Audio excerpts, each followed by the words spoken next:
कि गिलगिट बाल्टिस्तान तो पूरा का पूरा ऐसा लगता है कि पाकिस्तान से वो हड़प कर चला जा चुका है इस टाइम। और हम ये समझे कि हम पाकिस्तान को 5 दिन में 10 दिन में क्रश कर देंगे, वो भी बड़ा मुश्किल है।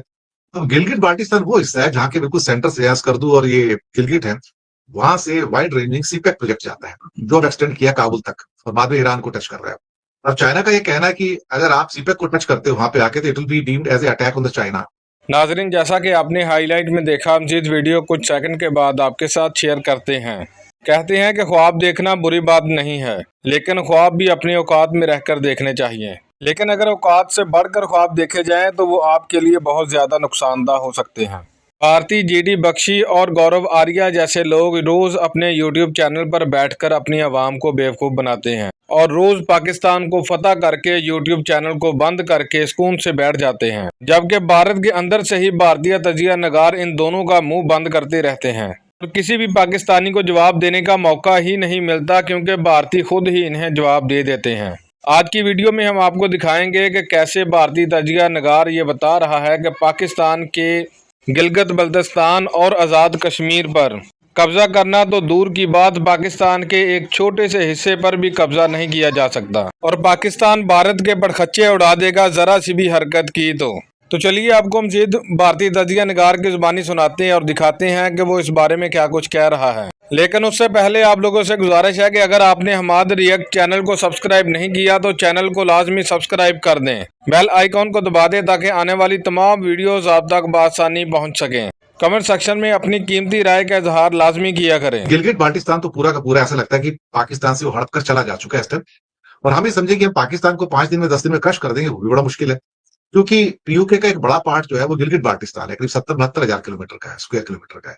और बाकी जो छोटी स्ट्रिप है उसकी मुजफ्फराबाद वाली, वो तो मुश्किल से 12-13 हजार स्क्वायर किलोमीटर है। तो टोटल करीब 80-85 हजार स्क्वायर किलोमीटर है। अब गिलगिट बाल्टिस्तान वो हिस्सा है जहां के बिल्कुल सेंटर से स्कर्दू और ये गिलगिट है, वहां से वाइड रेंजिंग सीपेक प्रोजेक्ट जाता है, जो अब एक्सटेंड किया काबुल तक और बाद में ईरान को टच कर रहा है। अब चाइना का ये कहना है कि अगर आप सीपेक को टच करते हो वहां पे आके, तो it will be deemed as a attack on the China.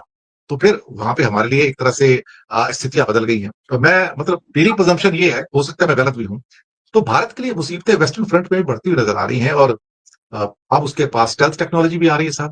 और कई बार मैं हैरान होता हूँ, पाकिस्तान से खबरें आ रही है, इतनी जल्दी मॉडर्नाइजेशन कर कहां से रहा है वो आईसीबीएम कहां से बना रहा है 15,000 किलोमीटर की। अमेरिका को चिंता होती है, वो इतनी सारी सबमरीन्स कहां से लेके आ रहा है चाइना से, और वहां से वो इतने सारे नेवल शिप्स कहां से लेके आ रहा है। वो हम 5वीं जनरेशन की सोच नहीं रहे हैं, और पता लग रहा है उसके पायलट्स जाके ट्रेन कर रहे हैं। सर आप तो पायलट रहे हैं सर, फाइटर पायलट रहे हैं सर आप तो, और वो जाके ट्रेनिंग ले रहे हैं J-31 के ऊपर वहां पर। और J-35 2 साल में 24 महीने में डिलीवर हो जाएगा उसके पास।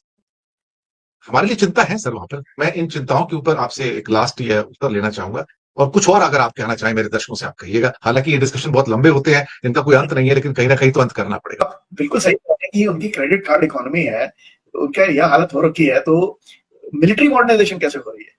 ये चीज है कि China, everything is coming from China.